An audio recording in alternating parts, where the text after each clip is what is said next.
wassalam ala sayyidina Muhammad wa ala alihi wa sahbihi ajmain, amma ba'd. Segala puji bagi Allah Subhanahu wa taala yang Maha Pengasih lagi Maha Penyayang, yang telah menjadikan kita sebagai umat Nabi Muhammad sallallahu alaihi wasallam.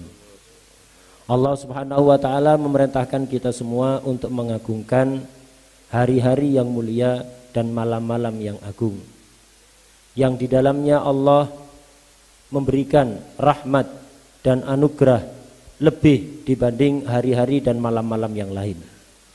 Allah memerintahkan kita untuk memancing turunnya anugerah yang besar pada hari-hari dan malam-malam yang mulia itu, sebagaimana sabda Rasulullah sallallahu alaihi wasallam, ala innalillahi fi ayyami dahrikum lanafahat ala fata'arradu laha. Ketahuilah bahwa Allah di dalam hari-hari yang kalian lalui dalam setahun itu ada anugerah-anugerah besar. Karena itu pancinglah anugerah-anugerah itu agar kalian layak untuk mendapatkannya. Di antara hari dan malam yang mulia dimaksud adalah malam Asyura dan hari Asyura. Karena itu hendaknya setiap kita untuk selalu melazimi taat kepada Allah dan menambah ketaatan tersebut di hari-hari, malam-malam dan bulan-bulan yang penuh barakah, yang di dalamnya Allah melipat gandakan kebaikan. Allah akan mengampuni kesalahan-kesalahan, dan hendaknya di hari-hari yang istimewa seperti ini kita berazam, bertekad kuat untuk menutupi kesalahan yang telah kita lakukan di masa-masa yang lalu. Kita berusaha untuk mengganti keburukan-keburukan kita dengan amal baik. Kalau kita mau melakukan hal ini, berazam, berniat kuat untuk merubah diri menjadi lebih baik, maka insya Allah Allah akan memberikan taufik pertolongan kepada kita untuk bisa memperbaiki diri di masa yang akan datang. Nabi Muhammad sallallahu alaihi wa alihi wa sahbihi wasallam nadaba lana siyam yawm Ashura wa ihya lailata yawm Ashura. Wa ma huwa yawm Ashura? Huwa al-yawm al-ashir min al-Muharram ala asah al-aqwal. وقيل إنه اليوم الذي أكمل الله فيه العشر الكرامات لأمة النبي محمد سيد السادات. من تلك الكرامات عيد الفطر، عيد الأضحى، عرفة، رجب، كرامات عشر ختم بها هذه العشر الكرامات بعاشوراء. وإلا ففي لغة العرب اليوم العاشر يقال له عاشوراء، اليوم التاسع يقال له تاسوعاء. فالنبي محمد صلى الله عليه وسلم صام يوم عاشوراء. كان أهل الكتاب من اليهود يصومون يوم عاشوراء، فسئلوا عن ذلك فقال يوم نجى الله فيه نبيه موسى وأهلك فيه عدوه فرعون وأغرقه، فنحن نصوم لله شكرا لذلك. فقال النبي محمد صلى الله عليه وسلم نحن أحق بموسى منكم، فصامه وأمر بصيامه. وقال لئن بقيت إلى قابل لأصومن التاسع، فعزم أن يصوم التاسع أي مع العاشر، لكنه انتقل إلى الرفيق الأعلى قبل أن يأتي العام القابل صلى الله عليه وعلى آله وصحبه وسلم. Rasulullah sallallahu alaihi wasallam menganjurkan, mensunnahkan kepada kita untuk melakukan puasa Asyura dan menghidupkan malam Asyura. Asyura ini kalau secara bahasa Arab artinya tanggal 10, Tasu'a tanggal 9, ini secara bahasa. Tapi yang dimaksud Asyura di sini adalah tanggal 10 Muharram menurut pendapat yang paling kuat. Ada lagi yang mengatakan Asyura di sini adalah karomah ke-10 yang diberikan oleh Allah kepada umat Nabi Muhammad sallallahu alaihi wasallam. Di antara 10 karomat itu adalah Idul Fitri, Idul Adha, Rajab, dan yang ke-10 adalah Asyura. Rasulullah sallallahu alaihi wasallam melakukan puasa Asyura, bukan hanya melakukan tapi juga memerintahkan umatnya untuk melakukan. Dulu ketika Nabi ada di Madinah, Di Madinah ada sekelompok orang Yahudi yang tinggal di sana. Mereka di hari Asyura 10 Muharram melakukan puasa. Akhirnya ditanya oleh Rasulullah, kenapa kalian puasa di hari ini? Mereka menjawab, ya, kami berpuasa sebagai bentuk rasa syukur. Karena pada tanggal yang sama seperti inilah, bertepatan dengan 10 Muharram, Allah menyelamatkan Nabi Musa dan membinasakan musuhnya yaitu Fir'aun, ditenggelamkan ada di laut. Mendengar jawaban mereka, Rasulullah SAW mengatakan, nahnu ahakku bi Musa minkum. Kami lebih berhak untuk bersyukur atas keselamatan Nabi Musa dibanding kalian. Kemudian Nabi pun melakukan puasa dan memerintahkan puasa hari Asyura. Tidak hanya Asyura, pada kesempatan yang lain Rasulullah SAW di akhir hayat beliau, di tahun terakhir beliau hidup, beliau mengatakan, la in baqitu ila qabilin la asumanat tasi'. Seandainya aku masih hidup sampai tahun yang akan datang, maka aku akan melakukan puasa juga di hari ke-9. Bukan hanya ke-9, tapi maksudnya juga dengan tanggal 10. Tapi ternyata sebelum nyampe tanggal itu Rasulullah SAW sudah berpindah alam.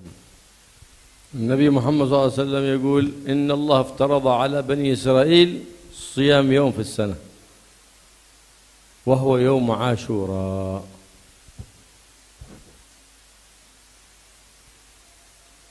أحتسب على الله أن من صام يوم عاشوراء أنه يكفر ذنوب السنة الماضية.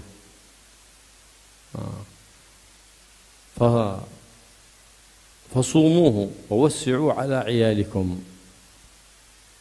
وهذا الحديث الصحيح وهو أصح ما ورد سنية الصيام وسنية التوسع على العيال في يوم عاشوراء. فإن من صيام يوم عاشوراء يكفر ذنوب العام الماضي، خلاف صيام يوم عرفة فإنه يكفر العام الماضي والعام الآتي، يكفر ذنوب عامين الماضي والآتي. فأمرنا النبي محمد صلى الله عليه وسلم بصيام يوم عاشوراء وندب لنا ذلك، وندب لنا التوسع على العيال، أي نزيد في ذلك الطعام على العيال فوق المعتاد. لو يعتاد كل يوم طعاما ليس بالجيد يأتي بيوم عاشوراء طعام جيد. كل يوم من لحم أو غير ذلك حتى يوسع على عياله. قال سيدنا سفيان بن عيينة رضي الله تعالى عنه، من 50 عام ونحن نعمل بهذا، أي نوسع على العيال في يوم عاشوراء، فلم نرى في حالنا إلا سعة، لم يضيق علينا الله سبحانه وتعالى أبدا. فأنت تكون سبب في سعة الرزق، في التوسعة لك في رزقك بسبب الإنفاق والتوسع على العيال في يوم عاشوراء. وكذلك في الأيام الفاضلة ينبغي أن يوسع على عياله، فإن من وسع على غيره وسع الله سبحانه وتعالى. أمرنا النبي محمد صلى الله عليه وسلم بصيام يوم عاشوراء والتوسعة على العيال، وأخبرنا أن من وسع على عياله في يوم عاشوراء وسع الله عليه سائر سنته. هذا هو أصح ما ورد عن النبي محمد صلى الله عليه وسلم. فقال صلى الله عليه وسلم فصوموه، الأمر محمول على الندب.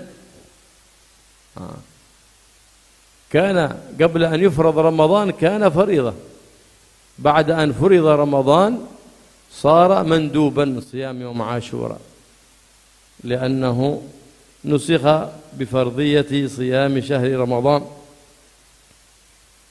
فإنه اليوم الذي تاب الله فيه على آدم على نبينا وعليه وعلى سائر الأنبياء والمرسلين أفضل الصلاة وأزكى التحية والتسليم.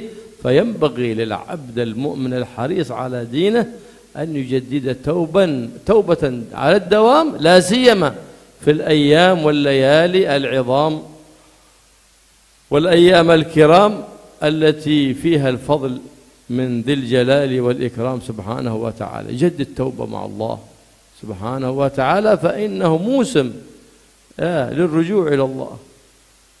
إذا ما رجعت إلى الله في هذه الأيام العظام في هذه الليالي الكرام متى بيرجع العبد إلى الله؟ فرصة يجدد العهد مع الله ويجدد التوبة مع الله سبحانه وتعالى وينوي نية صالحة أنه لا يعود إلى ذنب مرة أخرى وأنه يبدل سيئاته الماضيات بحسنات جديدات. فإذا صحت النية بلغه الله تلك الأمنية وأعطاه الله ما نوى وقيض له الأسباب في كسب الحسنات وأبعده عن المخالفات.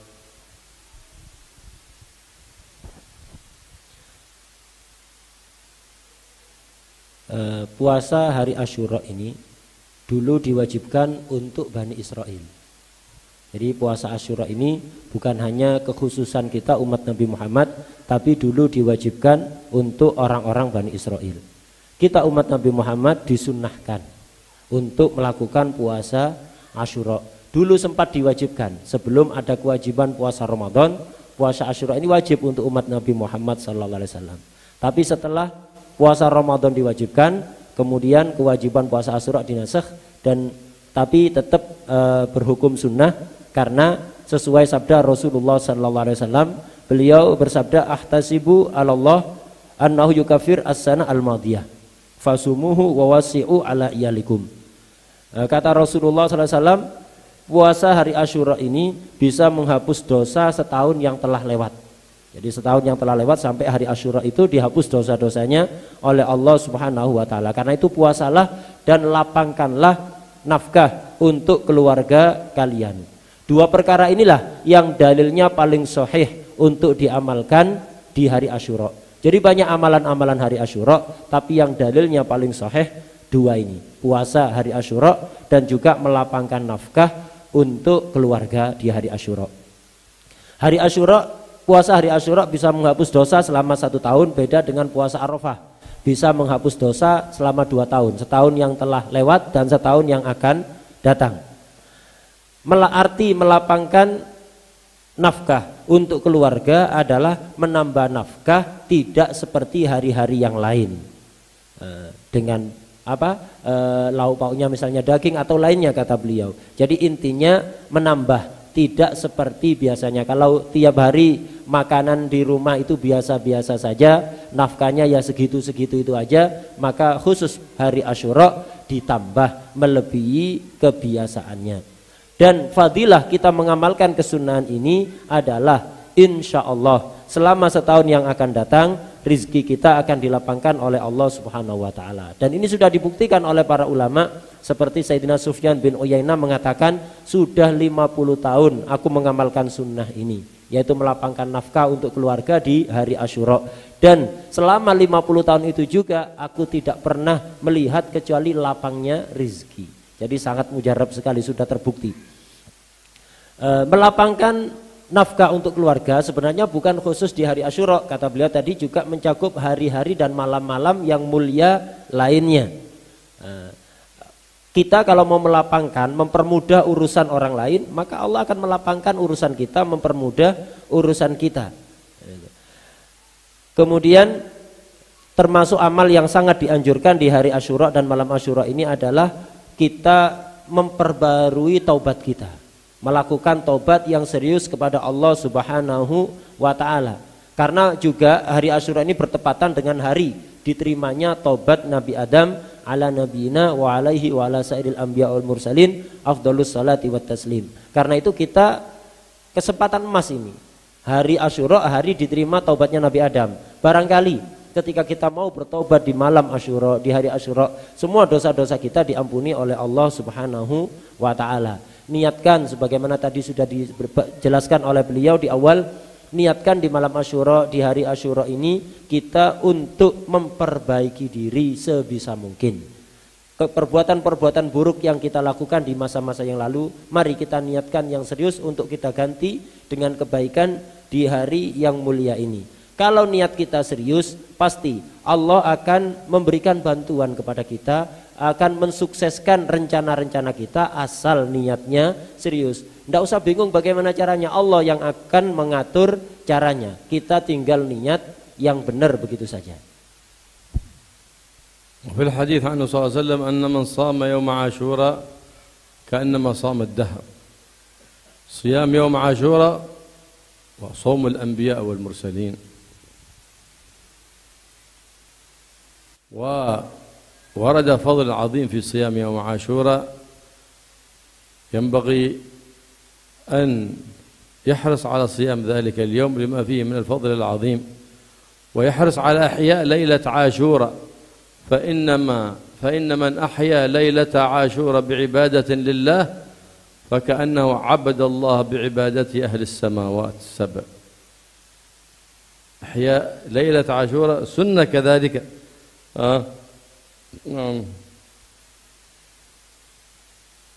ومن صلى في يوم عاشوراء 4 ركعات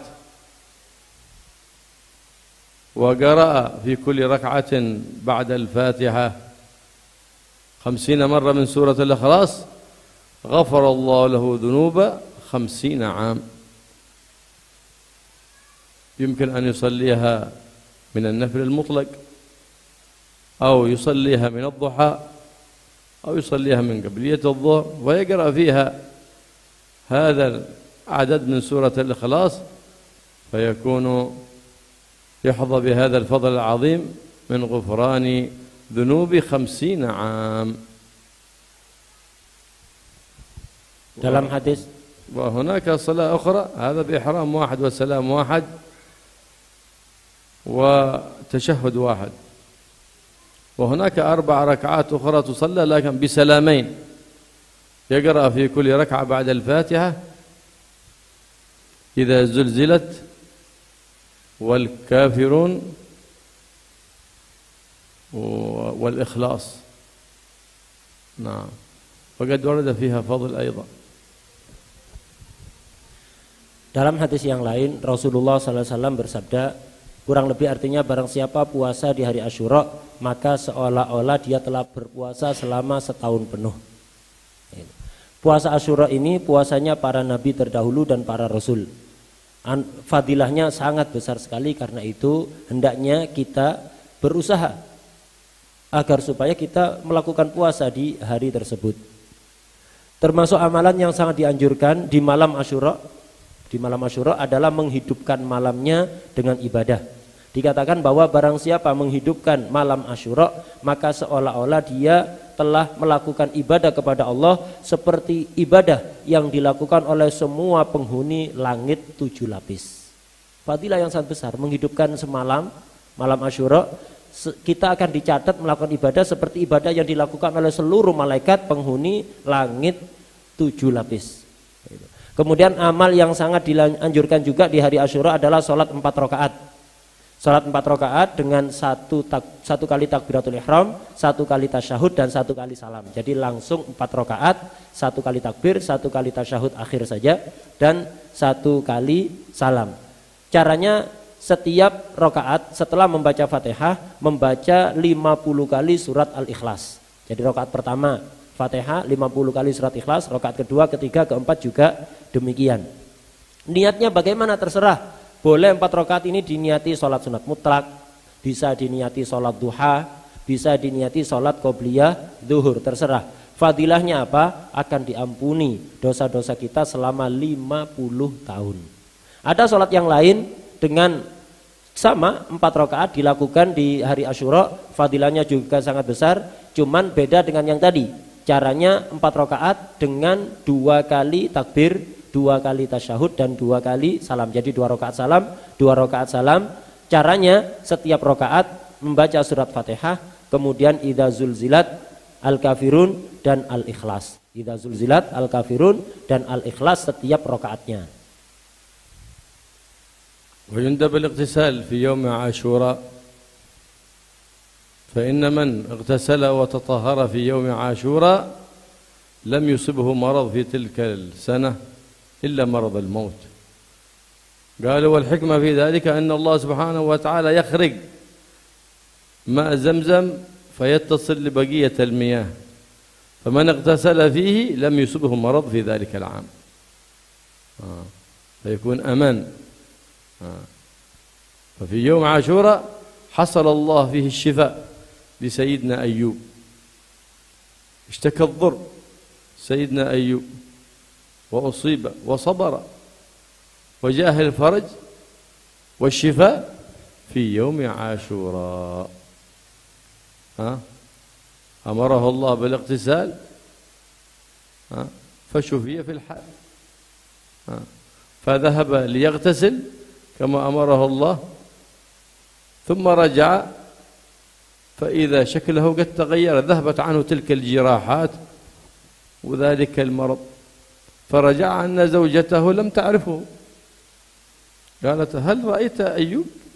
مر منه، ظنته رجل آخر لأن جسمه قد صفى وذهب ما به من الداء، وكان ذلك في يوم عاشوراء.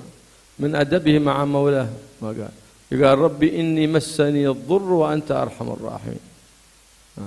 ربي أنت عارف بحالي وأنت أرحم الراحمين، فإن عافيتك أحب إلي. أدب الخطاب مع الرب سبحانه وتعالى. فقال هنا أمره بالاغتسال، هذا مغتسل بارد وشراب، أمره أن يغتسل بالماء البارد فغسل من ذلك النهر وشرب فعافاه الله في يوم عاشوراء. فعجيب لمن به مرض أو داء ويعجز أن يقوم لله بصدق الهمة والرغبة ويناجيه، فالشافي هو الله سبحانه وتعالى. فادعوا الله سبحانه وتعالى في الشفاء في ليلة عاشوراء، في يوم عاشوراء. تحرى بالدعاء أوقات الإجابة في هذه الأيام الفاضلة، وفي كل ليلة في وقت السحر ساعة يستجاب فيها الدعاء، فتحرى تلك الساعة. عجيب لمن يشتكي من البلاء، من المرض، من الهم، قم في دجى الليل وناجي مولاك سبحانه وتعالى، فإنه كل ليلة ينادي عباده: هل من تائب فأتوب عليه، هل من مستغفر فأغفره، هل من طالب حاجة فأعطيه ما طلب. الله يتحبب العبادة، لكن للأسف العبد يبعد عن مولاه ويشتغل عن مولاه، وهو لا يملك لنفسه نفعا ولا ضر، والنفع والضر كله بيد الله. فالعبد الصادق هو الذي يخلص العبادة لله ويزيد في الأوقات التي فيها بركات ورحمات رب العالمين سبحانه وتعالى. Termasuk amalan yang dianjurkan di hari Asyura adalah mandi. Fadilahnya barang siapa yang mandi di hari Asyura, maka tidak akan tertimpa penyakit apapun kecuali kematian. Hikmahnya adalah karena di hari Asyura itu Allah menyambungkan seluruh air, sumber air yang ada di bumi ini dengan air Zam-Zam. Jadi air Zam-Zam tidak hanya terbatas ada di sumurnya di hari Asyura ini, tapi nyambung, tersambung ke seluruh sumber yang ada di bumi ini. Karena itu air yang di sumber manapun di hari Asyura itu akan memiliki fadilah bisa menyembuhkan segala penyakit. Dan hari Asyura ini bertepatan dengan disembuhkannya Nabi Ayub dari penyakit yang sangat parah yang dialami dalam waktu cukup lama, tapi beliau bersabar. Bertepatan dengan hari Asyura, Allah memerintahkan beliau Nabi Ayub alaihissalam untuk mandi dan minum dari sebagian air yang ada di sungai yang ditentukan oleh Allah. Akhirnya sembuh seketika. Yang asalnya kulitnya itu penuh luka, badannya penuh luka, itu langsung sembuh seketika setelah mandi di sungai yang diperintahkan oleh Allah dan minum dari airnya. Setelah selesai mandi, beliau pulang ke rumahnya, istrinya tidak mengenal beliau. Karena berubah total, yang asalnya banyak lukanya, banyak jadi dipenuhi dengan penyakit seluruh badannya. Tapi kemudian sembuh total, kembali normal seperti nggak pernah sakit sama sekali. Istrinya sampai pangling, nggak kenal. Dan ketika ketemu Nabi Ayub nanya, kamu lihat Ayub di mana? Ayub kok tidak ada. Jadi nggak kenal istrinya sampai pangling. Setelah sakit yang begitu parah, tapi barokah mandi di hari Asyura itu, akhirnya beliau diberi kesembuhan oleh Allah Subhanahu wa taala. Dan Nabi Ayub ini orang yang sangat sabar dan sangat menjaga adab kepada Allah. Ketika doa, Nabi Ayub ini tidak minta kesembuhan. Beliau hanya menunjukkan kelemahannya di sisi Allah. Beliau mengatakan, Rabbi inni massaniyaddur wa anta arhamur rahimin. Ya Rabb, sesungguhnya aku tertimpa musibah, kesulitan, sakit, dan engkau adalah zat yang paling maha penyayang. Beliau tidak minta sembuh. Jadi menjaga adab, karena Allah lebih paham apa yang maslahat untuk seseorang. Karena itu ketika berdoa kita perlu niru adab yang dilakukan oleh Nabi Ayub ini. Karena itu sangat mengherankan sekali bagi orang yang mengeluhkan penyakit atau memiliki problem apa saja, tapi tidak mau berdoa kepada Allah Subhanahu Wa Taala di hari Asyura, di malam Asyura, atau hari-hari mulia lainnya. Bahkan di setiap malam Allah itu ngutus malaikat untuk memberikan pengumuman. Di setiap penghujung malam Allah memerintahkan malaikat untuk mengumumkan kepada seluruh makhluk bahwa ayo yang mau tobat, sekarang waktunya tobat, akan diterima tobatnya. Yang mau minta ampunan, sekarang saatnya akan diampuni semua dosa-dosanya. Dan sekarang waktunya minta hajat, akan dikabulkan semua hajat-hajatnya. Ini di setiap malam. Itu setiap malam. Apapun masalah kita, problem kita, hajat kita, sampaikan, minta kepada Allah di penghujung malam. Insya Allah akan dikabulkan oleh Allah Subhanahu wa Ta'ala. ففي يوم عاشوراء كثير أمور قد وقعت فيها خلق الله أبونا آدم وفيها أدخل سيدنا آدم الجنة وفيه يوم عاشوراء أخرج من الجنة وفي يوم عاشوراء ولد سيدنا إبراهيم الخليل وفي يوم عاشوراء نجى الله سيدنا إبراهيم الخليل من نار النمرود فقال تعالى يا نار كوني بردا وسلاما على إبراهيم في يوم عاشوراء رفع الله سيدنا إدريس مقاما عليا في السماء الرابعة في يوم عاشوراء رفع الله سيدنا عيسى عندما أرادوا قتله رفعه الله إليه مقاما عليا في يوم عاشوراء أنزل الله فيه التوراة على سيدنا موسى في يوم عاشوراء أخرج الله سيدنا يونس من بطن الحوت في يوم عاشوراء أخرج الله سيدنا يوسف من السجن ومن عليه بالملك حتى صار عزيز مصر في يوم عاشوراء رد الله بصر سيدنا يعقوب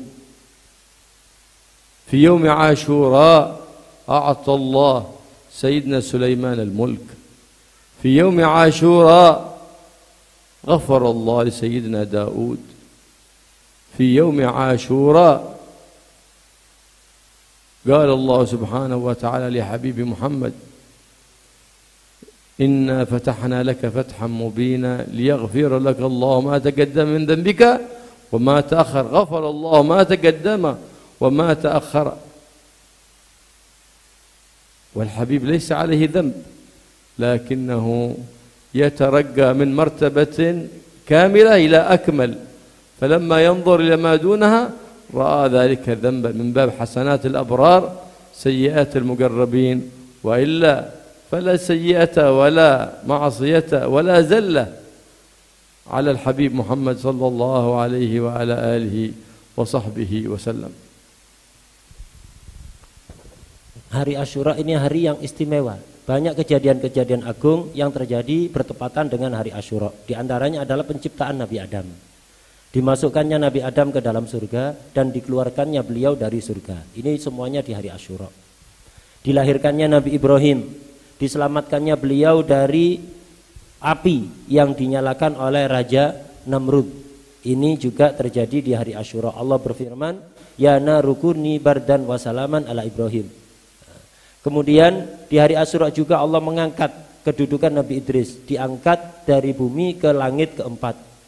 Pada hari Asyura juga Allah mengangkat Nabi Isa ketika mau dibunuh oleh orang-orang yang membencinya. Pada hari Asyura juga Allah menurunkan kitab Taurat kepada Nabi Musa. Allah mengeluarkan Nabi Yunus dari perut ikan besar. Allah mengeluarkan Nabi Yusuf dari penjara dan kemudian diberi kedudukan yang tinggi oleh Allah Subhanahu wa taala. Pada hari Asyura juga Allah mengembalikan penglihatan Nabi Yakub. Allah memberikan kerajaan untuk Nabi Sulaiman, kekuasaan untuk Nabi Sulaiman juga pada hari Asyura. Pada hari Asyura juga Allah memberikan maghfirah untuk Nabi Dawud. Pada hari Asyura juga Allah berfirman kepada Rasulullah sallallahu alaihi wasallam, "Inna fatahna laka fatham mubina." Ini juga pada hari Asyura. Dalam surat tersebut disebutkan bahwa Allah mengampuni semua dosa-dosa Nabi Muhammad, baik yang telah lalu maupun yang akan datang. Ini apa maksudnya? Nabi Muhammad tidak memiliki dosa sama sekali. Nah, ini maksudnya adalah pengampunan ini adalah Nabi Muhammad SAW itu setiap saatnya selalu naik ke makom yang lebih sempurna. Beliau sudah sempurna, tapi setiap saatnya selalu naik ke makom-makom yang lebih sempurna. Ketika beliau naik ke makom yang lebih sempurna, beliau melihat makom sebelumnya itu sebagai kekurangan. Karena itu beliau meminta ampunan kepada Allah. Ini yang dimaksud.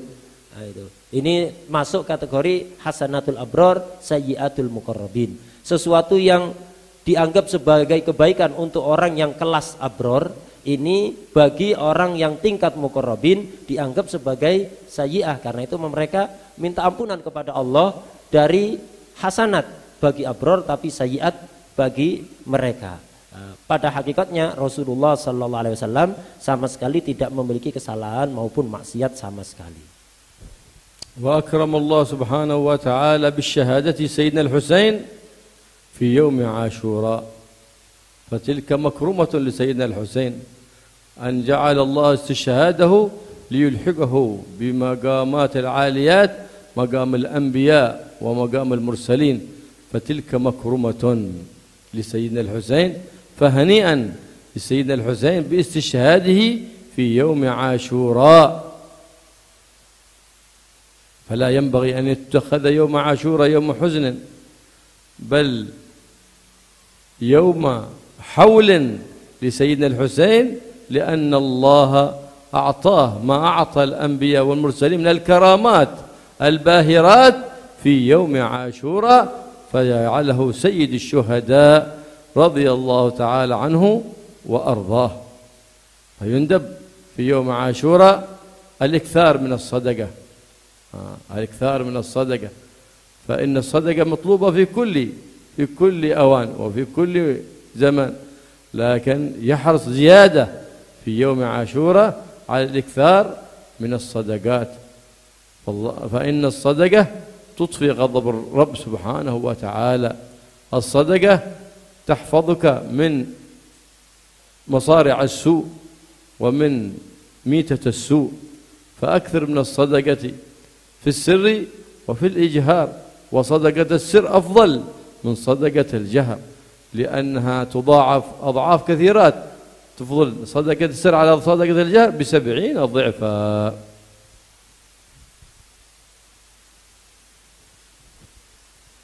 Pada hari Asyura juga Allah memberikan kemuliaan yang sangat besar untuk Sayyidina Al-Husain, yaitu dengan gugurnya beliau sebagai seorang syahid pada hari Asyura. Ini merupakan kehormatan untuk Sayyidina Husain, anugerah dari Allah untuk Sayyidina Husain, agar supaya apa? Beliau mendapatkan makom dan karomat-karomat yang diberikan kepada para nabi dan para rasul. Karena itu sangat beruntung atas gugurnya beliau sebagai syahid pada hari Asyura ini. Dan tidak selayaknya hari Asyura dijadikan sebagai hari kesedihan. Itu tidak selayaknya itu dilakukan. Justru hari Asyura jadikanlah hari peringatan haul Sayyidina Husain. Kenapa demikian? Karena pada hari Asyura ini Allah bukan menghinakan Sayyidina Husain, justru memberikan kehormatan, karomah-karomah yang sangat luar biasa kepada beliau. Beliau dijadikan sebagai pemimpin orang-orang yang mati syahid. Kemudian di antara amalan lain yang sangat dianjurkan di hari Asyura adalah memperbanyak sedekah. Sedekah ini disunnahkan, dianjurkan kapanpun. Cuma kalau di hari Asyura hendaknya ditingkatkan lagi, diperbanyak lagi. Sedekah ini kapanpun fadilahnya sangat besar, bisa memadamkan kemarahan Allah Subhanahu wa taala, bisa menghindarkan kita dari keburukan, bisa menghindarkan kita dari kematian dalam keadaan yang buruk. Karena itu perbanyaklah sedekah baik terang-terangan ataupun secara sir, rahasia, tertutup. Sedekah sir lebih afdol dibanding sedekah yang tampak kepada orang lain, selisih 70 kali lipat. إكرام اليتيم يندب في كل حال وفي كل زمان وفي كل مكان، لكن زيادة في الإكرام في يوم عاشوراء، فإن من أكرم يتيما وجبر خاطره في يوم عاشوراء فكأنما أكرم أيتام بني آدم كلهم. فلهذا عليه العمل في بعض البلاد المباركة، يقومون بجمع الأيتام وتكريمهم ومساعدتهم في يوم عاشوراء، فتلك عادة حسنة كان عليها السلف الصالح، لأن كرامة اليتيم مطلوبة في كل حال. فقد قال صلى الله عليه وسلم: من خير البيوت بيت يكرم فيه يتيم، وشر البيوت بيت يهان فيه يتيم. ويسن المسح على رأس اليتيم، فإن من مسح على رأس يتيم فكأنما مسح على رأس أيتام بني آدم كلهم، وأعطاه الله بكل شعرة حسنة، كتب حسنة وغفر سيئة ورفع درجة. هذا كله في إكرام اليتيم. فأمرنا بإكرام اليتيم لأجل أعظم يتيم سيد الأنبياء والمرسلين، فإنه تربى يتيم، مات أبوه وأمه حاملا به، وماتت أمه وهو في 5 أو 6 من السنين، صلى الله عليه وعلى آله وصحبه وسلم، فقد يتم اليتم الأكبر صلى الله عليه وآله وصحبه وسلم. فلهذا يقول: أنا وكافل اليتيم كهاتين في الجنة، وقرن بين السبابة والوسطى، كناية عن القرب من النبي محمد صلى الله عليه وسلم، وأنه يكون قريب يوم القيامة من النبي محمد صلى الله عليه وسلم. من الذي يكفل اليتيم؟ لله، لا يطلب على ذلك جزاء ولا شكورا. ربيت يتيم اطلب الأجر من الله، ما هو يتيم تربيه من شأن يخدمك إذا كبر، لا، لله. كفلت يتيمة لله، إذا بلغت، إذا كنت لست محرم لها لا ينبغي لك أن تدخل عليها ولا أن تعاملها معاملة المحارم، فإنها ليست محرم لك. تقول أنا ربيتها، وأنت ربيتها لله ولا لأجل شيء آخر في نفسك؟ لله. ومن إكرام اليتيم وكفالة اليتيم أن تعطيها الكسوة والطعام الحسن. وإذا أردت أن تكفل يتيما فذلك أحسن الحسن، بأن تربيه في بيتك أو تدخله معهدا ليتربى ويتعلم، وتنفق عليه النفقة الكاملة في ذلك المعهد بأن تدفع له الرسوم التي يطلبها ذلك المعهد. ذلك من كفالة اليتيم، فضل عظيم على عمل يسير. يسير على من؟ على من وفقه الله سبحانه وتعالى، ويسير على عبد أراد أن يحوز الأجر في الآخرة ويحوز المكارم في الدنيا. ففي كفالة اليتيم وإكرام اليتيم أجر عظيم. وينبغي أنه إذا أعطي اليتيم الصغير شيء من المال أن يوصى أن يجعله لوليه، يقول هذا أعطاه لوليك من أجل أن يشتري لك شيء بها ولا تلعب بها، وإلا يعطى القيم والولي على ذلك اليتيم ليصرف عليه من ذلك المال، ولا يمكن الصغير من المال حتى لا يكون سببا في فساده، فإنه إذا كثرت الأموال في أيدي الأطفال كان سببا في فسادهم وشراء ما يضرهم. فلهذا ينبغي نصحهم ونصح أوليائهم حتى يعتنوا بهم، فإن الاعتناء باليتيم ليس الإطعام فقط والكسوة، بل التربية الحسنة والنصيحة. إذا رأيته في سيرة خطأ تنصحه، ذلك من إكرام اليتيم. شفته يلعب في المسجد نصحته، هذا من إكرام اليتيم. هو يترك اليتيم يلعب ويفعل الحرام ويقل الأدب، يقول مسكين مسكين يتيم. لا، إذا قلت مسكين مسكين يتيم بيكبر وبيقع سكين، وبتتأذى من تلك السكين أنت بعد ذلك، وبتكون سببا في فساده. إذا بغيت تكرمه فانصحه ووجهه التوجيه الحسن وعلمه الخلق الحسن فتسعد به في الدنيا ويكون قرة عين لجد الحسن محمد صلى الله عليه وسلم ويكون لك الأجر والثواب من رب الأرباب سبحانه وتعالى.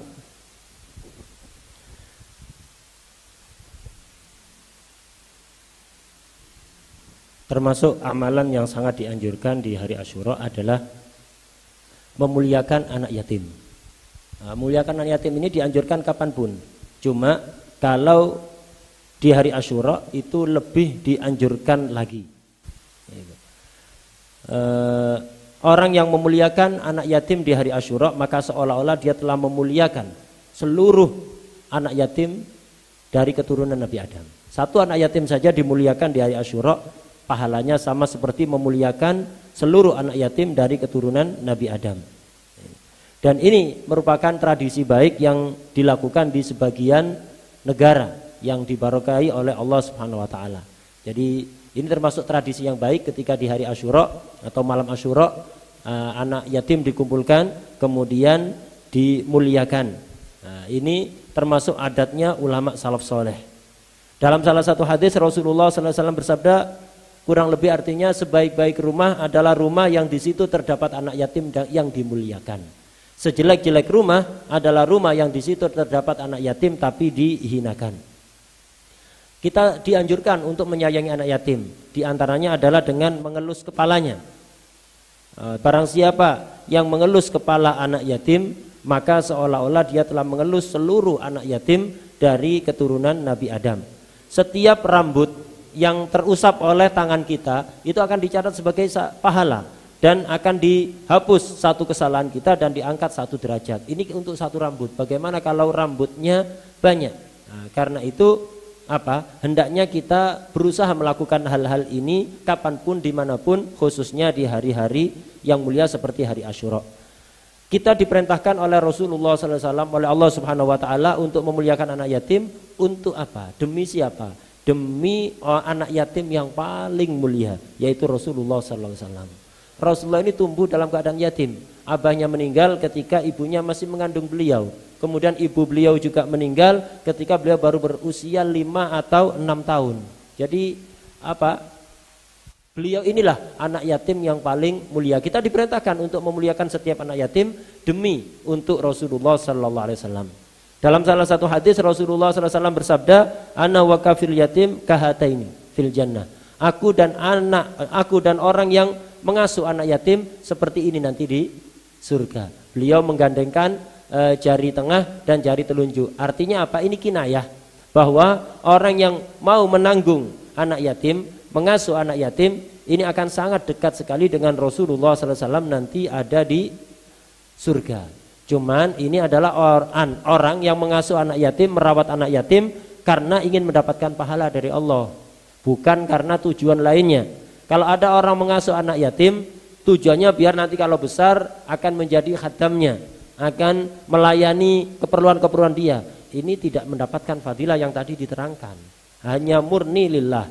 Dan perlu diketahui bahwa anak yatim yang kita asuh, kalau tidak memiliki hubungan mahram, ya bukan mahram dengan kita. Misal kita laki-laki mengasuh anak yatim perempuan, nanti kalau sudah besar ya nggak boleh tinggal satu ruangan dengan kita, tidak ada orang lain, atau salaman dengan kita, nggak boleh. Itu bukan mahram. Sebagian orang ketika dinasihati seperti itu, loh saya yang merawat sejak kecil. Loh Anda merawat karena Allah apa karena tujuan lain? Itu kalau Anda merawat karena Allah, ya ikuti aturan-aturan Allah. Allah mengharamkan untuk salaman, untuk khalwah dengan perempuan yang tidak mahram. Jadi walaupun dirawat sejak kecil, kalau nggak mahram ya tetap nggak mahram. Kemudian memuliakan anak yatim ini tidak hanya ngasih makan, membelikan pakaian. Memuliakan anak yatim bisa memberikan makanan yang enak, memberikan pakaian yang bagus. Tapi tidak hanya itu. Di antara memuliakan anak yatim adalah membimbing dia, mendidik dia dengan pendidikan yang baik, diajari ilmu agama, diajari akhlak-akhlak yang baik. Bisa kita rawat ada di rumah, misalkan anak yatim kita taruh ada di rumah kita, tinggal bersama kita kasih makan, kita didik dengan baik. Atau kalau kita tidak sempat misalnya bisa ditaruh di pondok, kita yang menanggung biayanya. biaya setiap bulannya kita yang nanggung. Ini juga termasuk merawat atau mengasuh anak yatim. Itu. Kemudian juga yang perlu diperhatikan ini, kalau kita ngasih uang kepada anak yatim, kasih tahu anak yatim ini uang dikasihkan walinya nanti, dikasihkan orang yang ngurus, jangan dibuat main-main itu. Atau kalau bisa uang yang kita ingin berikan sebagai santunan kepada anak yatim itu langsung diberikan kepada yang ngurusi anak yatim, qayyimnya. Orang yang diwasiati atau siapapun yang ngurusi anak yatim itu.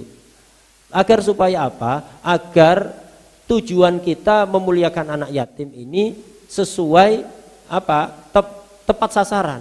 Kita memberikan uang kepada mereka ini untuk memuliakan anak yatim. Jangan sampai gara-gara kita kasih uang maka anak yatim ini menjadi rusak. Akhirnya dia beli hal-hal yang tidak seharusnya dibeli. Melakukan sesuatu yang enggak yang tidak layak untuk dilakukan gara-gara uang yang kita berikan. Karena itu hati-hati. Jadi anak yatim atau bukan anak yatim, anak kecil secara umum jangan diberi kekuasaan untuk ngurusi hartanya sendiri. Jadi harta anak kecil itu dipegang oleh walinya yang ngatur. Bahkan sebaiknya ngasih uang ke anak kecil jangan langsung ke anaknya, karena itu nanti bisa dibuat sesuatu yang tidak seharusnya, tapi berikan kepada walinya. Jadi kalau melihat anak yatim, termasuk memuliakan anak yatim, ada anak yatim main-main rame ada di masjid, ingatkan, nasihati. Atau anak yatim misalnya tidak memiliki adab atau melakukan sesuatu yang diharamkan oleh agama, ingatkan, nasihati, ajari dia sesuatu yang benar, akhlak yang baik. Ini jangan kasihan anak yatim, jangan kasihan nanti tumbuh besar menjadi orang yang tidak berguna nanti. Bimbing dengan baik, ini termasuk memuliakan anak yatim. وينبغي كذلك الاكتحال سنة، وفي يوم عاشوراء كذلك 3 في اليمين في العين اليمنى و2 في العين اليسرى حتى يكون المجموع وتر، وقال بعضهم 3 في اليمين و3 في اليسار فيكون لكل عين وترا. وكذلك ينبغي بر الوالدين وصلة الأرحام وإصلاح ذات البين، من كان متخاصم مع أحد فليصطلح معه حتى يكون لهم نصيب وافر من الرحمات والبركات في ليلة عاشوراء وفي يوم عاشوراء.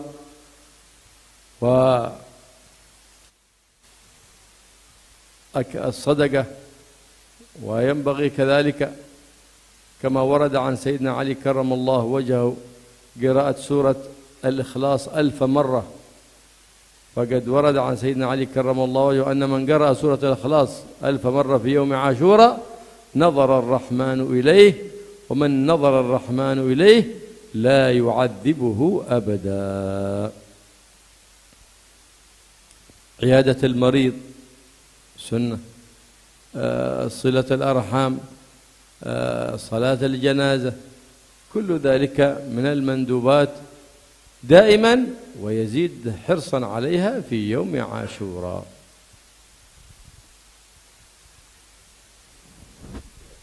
Termasuk yang dianjurkan di hari Asyura adalah bercelak, memakai celak.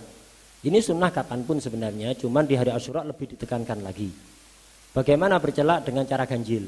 Ya apa ganjil? Yaitu 3 kali untuk mata kanan dan 2 kali untuk mata kiri. Jadi totalnya ganjil 5. Sebagian ulama mengatakan enggak, ganjil itu maksudnya ya 3 kanan dan 3 kiri. Jadi ngitungnya setiap mata itu ganjil. Mata kanan 3 kali, mata kiri 3 kali. Yang pertama tadi tidak, totalnya yang ganjil, karena itu mata kanan 3 kali, mata kiri 2 kali. Termasuk anjuran yang sesuatu yang sangat dianjurkan di hari Asyura adalah birrul walidain, berbakti kepada orang tua, menyambung silaturahim, yaitu silaturahim kepada para kerabat, mendamaikan orang yang berseteru.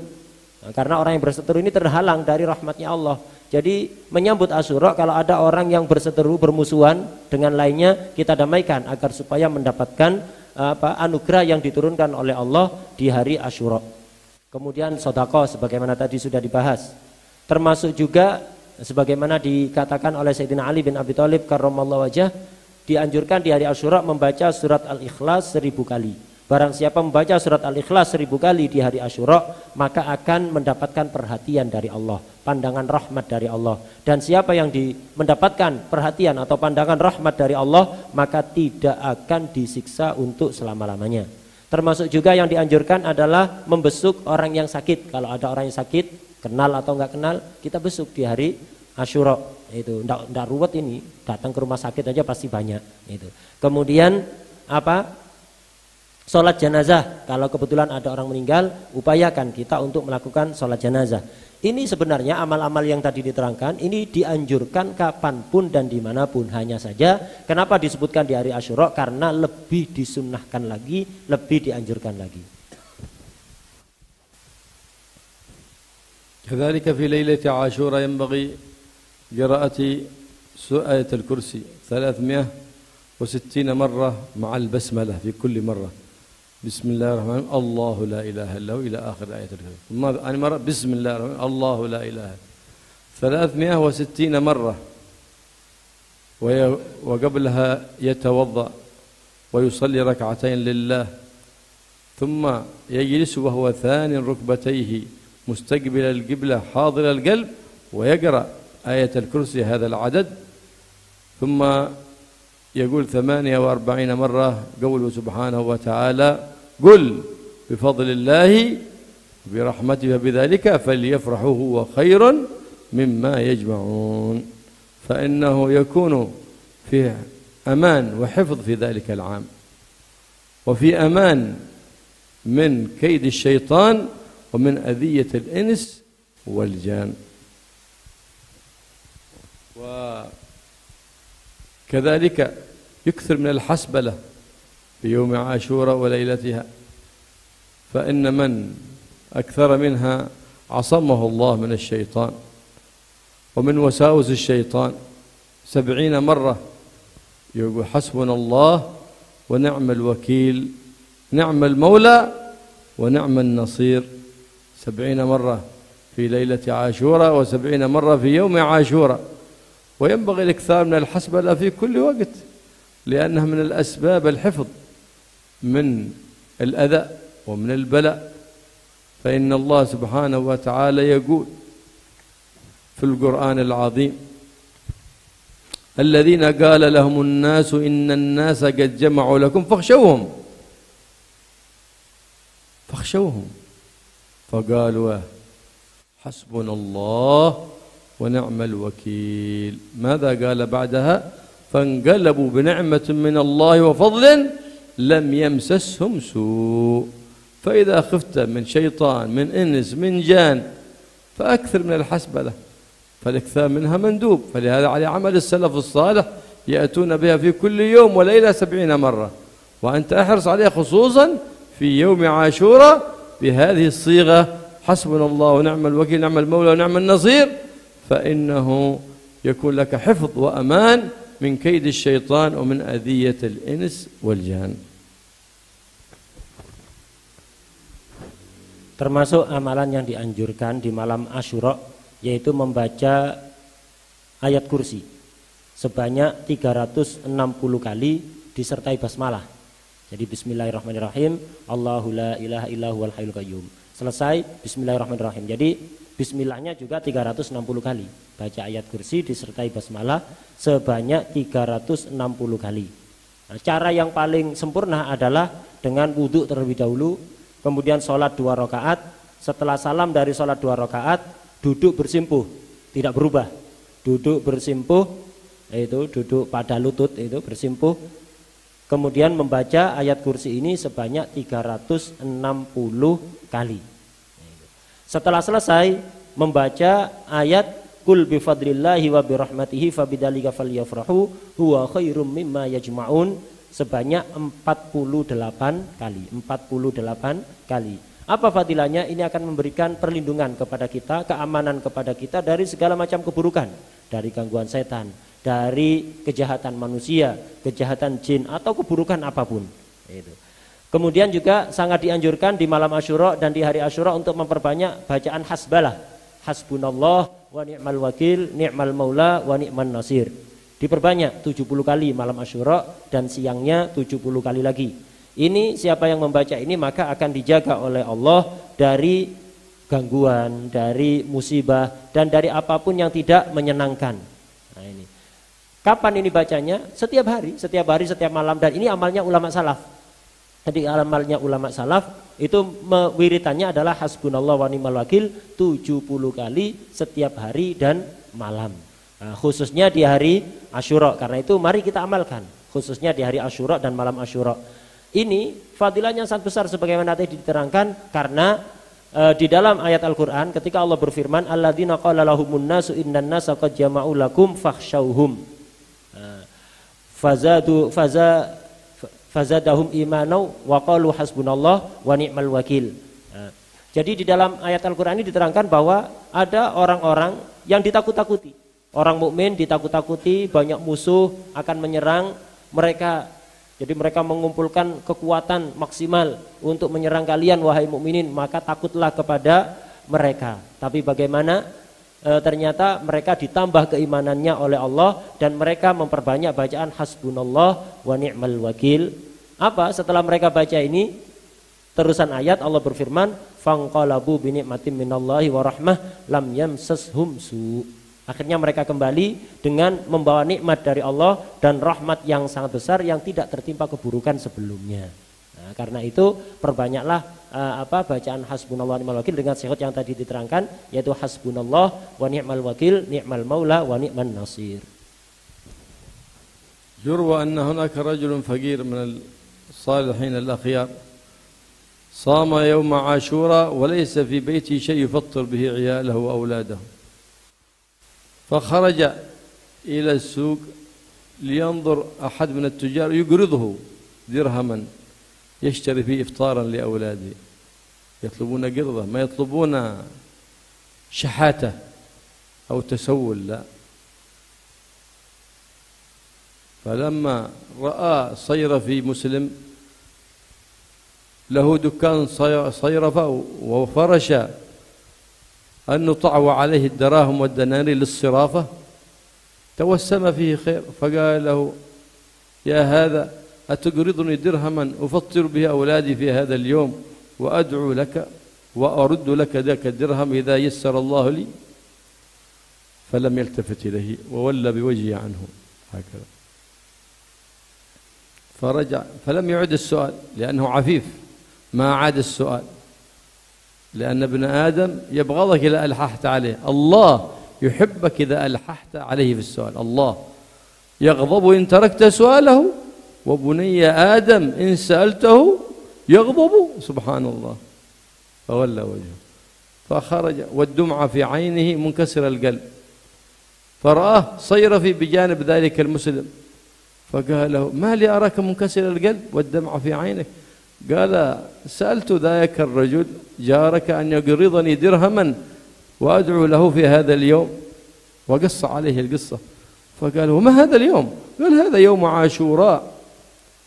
فشرح الله قلب ذلك اليهودي وأعطاه 10 دراهم وقال هذه هدية، وسع على عيالك وعلى أولادك. فذهب فرحا مسرورا واشترى لعياله وأولاده طعاما ليفطرهم به. لما تعطي الكريم يأكل ويؤكل غيره، لكن إذا أعطيت اللئيم يأكل لنفسه ولا يعطي غيره لأنه لئيم.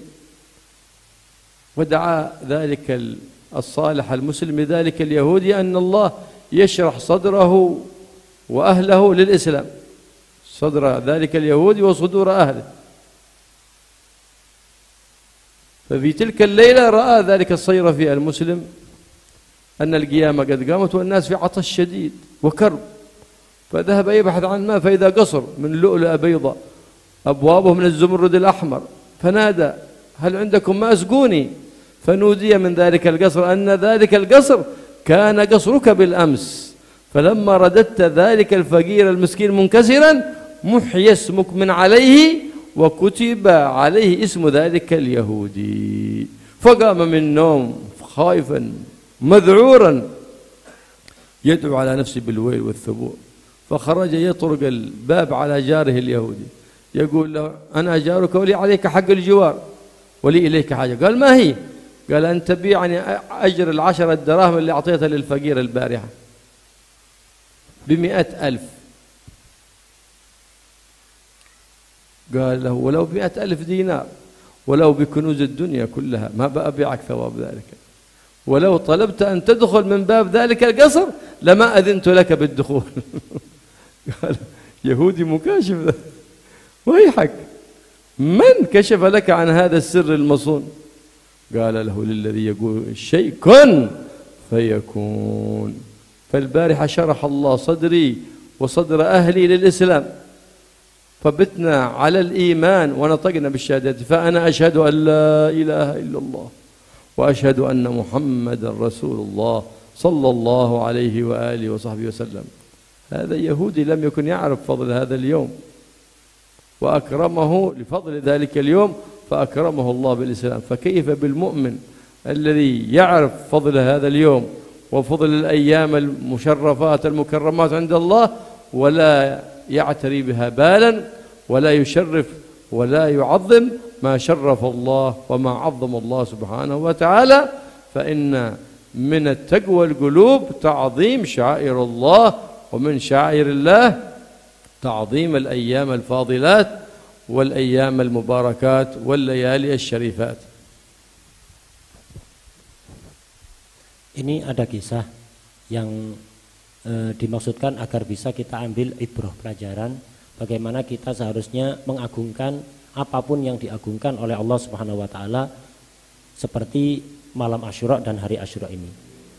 Diceritakan bahwa di sebuah daerah ada seorang laki-laki yang sangat fakir, tidak punya apa-apa. Dia orangnya soleh, dia puasa di hari Asyura.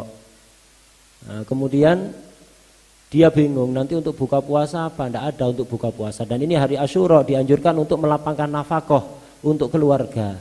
Dia tidak punya sepeser uang pun, bingung. Gimana ini? Dan dia orangnya afif, menjaga kehormatannya, tidak mau ngemis, tidak mau minta-minta ke orang. Walaupun tidak punya apa-apa di rumah. Untuk makan pun, untuk buka puasa tidak ada, tapi tidak mau minta-minta. Akhirnya dia pergi ke pasar, cari utangan. Jadi mau utang untuk dibayar, bukan ngemis, bukan. Jadi dia pergi ke pasar, akhirnya dia melihat ada pedagang falas, pedagang mata uang. Jadi istilah sekarang money changer, itu pedagang falas, orang yang jual uang asing dengan uang lokal misalnya. Nah, ada orang muslim, dia pedagang falas, dilihat sepertinya ini orang baik. Akhirnya didatangi. Dia ngomong, bilang, saya minta tolong kepada Anda, saya mau hutang uang sedikit, hanya 1 dirham saja. Karena ini hari Asyura, saya mau utang 1 dirham, nanti kalau sudah punya uang saya lunasi.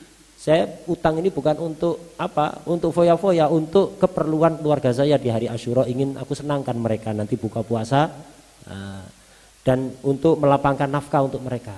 Minta tolong, utang 1 dirham saja. Ternyata ini tepak orangnya tepak selopot, muslim tapi tepak selopot. Jadi dia melengos, memalingkan wajahnya, enggak ngereken orang yang fakir tadi. Akhirnya melihat orang ini melengos, dia langsung keluar karena ini orang yang menjaga kehormatannya. Enggak mau minta bantuan itu maksa-maksa, 1 kali ngomong enggak dihiraukan ya sudah pergi. Karena watak manusia seperti itu. Manusia itu akan marah kalau kita minta pada mereka maksa. Minta bantuan maksa itu marah, beda dengan Allah. Justru Allah marah kalau kita tidak memaksa di dalam meminta hajat kita kepada Allah. Justru semakin kita maksa minta keperluan kita kepada Allah dengan memaksa, Allah semakin senang kepada kita. Akhirnya dia keluar dengan hati yang hancur, tersinggung. Hati yang sangat hancur. Dengan cemberut dia keluar, kemudian terlihat oleh pedagang falas yang lain yang ada di samping pedagang falas muslim tadi. Itu. Tapi ini agamanya Yahudi. Jadi ada pedagang falas lain yang beragama Yahudi, melihat orang cemberut, terlihat kecewa, berat seperti itu. Dia penasaran ada apa, akhirnya dihampiri. Ada apa kok kamu wajahnya cemberut seperti itu, sepertinya sedih. Ada, mungkin aku bisa membantu kesulitanmu. Akhirnya dia mengatakan, iya saya cari utangan. Ini cari utangan untuk menggembirakan hati keluarga saya di hari yang istimewa ini untuk buka puasa nanti. Si Yahudi tadi penasaran, emangnya hari apa ini? Istimewanya apa hari ini? Iya, ini hari Asyura, hari yang sangat mulia menurut agama kami. Karena itu aku hutang 1 dirham saja untuk menggembirakan hati keluargaku. Kata si Yahudi tadi, oh begitu, udah tak kasih 10 dirham, tak kasih hadiah, nggak usah utang. Ini 10 dirham ini kamu gunakan untuk menyenangkan hati keluargamu. Nggak usah utang, bukan 1 dirham, 10 dirham hadiah untuk kamu. Udah. Akhirnya apa? Si orang soleh tadi senang gembira luar biasa. Uang 10 dirham tadi dibuat belanja untuk menyenangkan keluarga dan menyenangkan orang lain yang juga membutuhkan. Dan begitulah orang mulia. Kalau dia apa? Orang mulia itu kalau mendapatkan rizki itu dia akan berbagi dengan orang lain. Beda kalau orang jahat, egois, mendapatkan rizki, mendapatkan anugerah, ya dinikmati diri sendiri saja sama keluarganya, tidak berbagi dengan orang lain. Udah, kemudian si muslim tadi gembira dan mendoakan si Yahudi ini agar dia dan seluruh keluarganya diberi hidayah oleh Allah untuk segera masuk Islam. Udah, setelah lewat siang, malam, si pedagang falas muslim, selopot tadi itu tidur mimpi buruk. Sangat menakutkan, yaitu mimpi buruk. Dia melihat kiamat terjadi, semua orang kehausan, semua orang merasa tersiksa, tidak nyaman, haus luar biasa. Dia keliling cari minum nggak nemu. Akhirnya dia melihat sebuah istana yang sangat megah, terbuat dari batu-batu mulia, sangat megah luar biasa. Dia ngetok pintu. Siapa? Dari dalam ada jawaban, siapa? Aku sangat kehausan, tolong kasih aku air minum. 1 gelas saja, aku ingin minum, aku kehausan. Dari dalam terdengar suara, kamu ketahui ya, istana yang begitu megah ini kemarin sertifikat hak miliknya, SHM-nya atas nama kamu. Tapi sekarang udah dihapus dibalik nama. Dibalik nama diganti dengan pedagang falas tetangga kamu yang Yahudi itu. Kemarin milik kamu ini, istana ini. Tapi namamu sudah dihapus, diganti dengan tetangga kamu yang Yahudi, gara-gara kamu telah mengecewakan hati seorang muslim, menghancurkan hati seorang muslim. Bangun kaget ketakutan dia, langsung dia OTW ke rumahnya tetangga Yahudi, bawa uang 100 dirham. Dia ngomong ke tetangganya Yahudi, kamu tetanggaku dan tetangga harus menghormati tetangga. Aku minta, kamu kemarin kan membantu orang fakir. Tentunya dapat pahala. Aku pingin kan 10 dirham kemarin itu. Wes, pahala kamu tak beli. Kasihkan ke aku pahala kamu tak beli dengan harga 100 dirham. 10 kali lipat. Kata Syahdi, enggak bakalan. Aku menjual pahalaku hanya dengan 100 dirham. Bahkan 100 dinar aku tidak mau. Dirham dari perak, kalau dinar dari emas. Bahkan 100 dinar aku tidak mau. Bahkan kamu bayar dengan seluruh dunia seisinya ini, aku tidak bakalan mau. Dan awas nih ya, kamu kalau sampai macam-macam izin masuk ke istana yang kamu lihat semalam itu, yang megah itu, izin masuk ke pintu rumah itu, tidak bakalan tak izini. Kaget si muslim, ini kok ada Yahudi kasyaf ini, kaget. Ini rahasia, belum aku cerita ke siapa-siapa. Itu dari mana kamu tahu rahasia ini? Ya ngasih tahu ya Allah yang berkata kun, kepada segala sesuatu kun, jadilah fayakun, maka wujudlah perkara itu. Nah, ini jadi ini orang Yahudi yang tidak mengerti bagaimana cara menghormati hari Asyura dengan benar. Tapi menghormati hari Asyura diberi hidayah oleh Allah. Masuk Islam bukan hanya dia dan keluarganya. Karena itu sudah sepantasnya kita muslim yang mengerti fadilah hari Asyura, maka harus lebih menghormati hari ini dengan mengisinya dengan berbagai macam ibadah yang tadi diterangkan. Jangan sampai kalah dengan orang Yahudi tadi. الله يهدينا بهداه ويتولانا بولاه ولا يجعلنا من خالف أمر وعصاه ويجعل هذا العام إن شاء الله عام خير وبركة، عام جديد قادم علينا وعلى الأمة الإسلامية جمعاء بنصر وفتوح وعافية تامة ظاهرة وباطنة يا رب العالمين، ورزقا ويعينا على طاعة الله وطاعة النبي محمد صلى الله عليه وعلى آله وسلم، يغفر لنا ولكم الذنوب الماضيات ويوفقنا للأعمال الصالحات ويفرج عنا وعنكم كل هم وضيق ويلحقنا بخير فريق حزب النبي محمد وحزب أبي بكر الصديق، يخلينا عن كل خلق ذميم بكل خلق حميد كريم، ويرفع عنا وعن كل أذى وكل بلاء ويشرح صدورنا باتباع الحبيب المصطفى محمد صلى الله عليه وآله وصحبه وسلم، ويحفظنا ويحفظكم من وساوس الشيطان ومن كل أذى ومن كل بلاء، ويصلح الأولاد والبنات والزوجات يجعلهم من الصالحين يعشقون القرآن العظيم، يعشقون العلوم النافعات، ويشرك بنا وإياكم منهج سيد السادات. يا حي يا قيوم يا ذا الجلال والإكرام، احينا وأيام حياة طيبة، واحجبنا عما يؤذينا في ديننا ودنيانا، وانصرنا على عدوك وعدونا، وتولنا واهدنا بهداك برحمتك يا أرحم الراحمين، وحول حالنا إلى أحسن حال بحولك وقوتك يا الله يا كبير يا عزيز يا متعال، بجاه نبيك محمد مولى بلا خلنا عن سيئة وقنا تحلي بزين الخصال، وأعذنا من أحوال الجهال وسوء الفعال. يا حي يا قيوم بحق نبيك محمد سيد أهل الكمال يا عظيم يا منوال يا ذا الجلال، تقبل دعاءنا ولا تخيب رجاء أنك على ما تشاء قدير بالجبة جدير. وصلى الله على سيدنا محمد النبي الأمي وآله وصحبه وسلم، والحمد لله رب العالمين بسر الفاتحة.